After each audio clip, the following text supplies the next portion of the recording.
یہ شکلیں انسان نے خود تو اڈاپٹ نہیں کی، یہ اللہ کی طرف سے ہیں، اور جس اللہ نے آپ کو یہ شکل دی ہے وہ کبھی بھی آپ کو اس کا تانا نہیں دے سکتا۔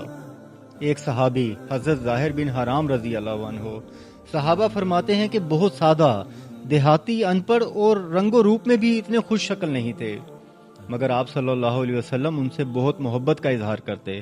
وہ جب بھی شہر سامان بیچنے آتے تو آپ صلی اللہ علیہ وسلم کے لیے تحفے لایا کرتے تھے۔ آپ صلی اللہ علیہ وسلم بھی اس کی کمر پر ہاتھ رکھتے اور فرماتے کہ یہ ہمارا فلاں علاقے میں ریپرزینٹیٹیو ہے، نمائندہ ہے۔ وہ بھی خوش ہو جاتا کہ میں نبی صلی اللہ علیہ وسلم کا نمائندہ ہوں۔ ایک دن وہ چوراہے پر اپنا سامان بیچ رہا تھا، آپ صلی اللہ علیہ وسلم پیچھے سے آئے اور اسے اپنے بازوؤں میں گھیر لیا۔ سادہ آدمی تو سادہ ہوتا ہے، وہ چیخنے لگا، مجھے چھوڑ دو، مجھے چھوڑ دو۔ مگر جب اس نے تھوڑا سا پیچھے مڑ کے دیکھا کہ پیچھے آقا صلی اللہ علیہ وسلم کھڑے ہیں تو اس کی خوشی کی انتہا نہ رہی۔ اس نے اپنی کمر آپ صلی اللہ علیہ وسلم کے سینہ مبارک سے لگا کر رکھی۔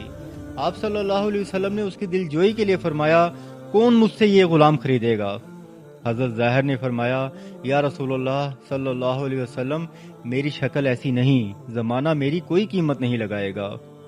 آپ صلی اللہ علیہ وسلم نے فرمایا، ظاہر لوگوں کے لیے تو سستا ہوگا، مگر اللہ کے ہاں تیری بہت اہمیت اور قدر و قیمت ہے، تھوڑا سوچئے گا ضرور۔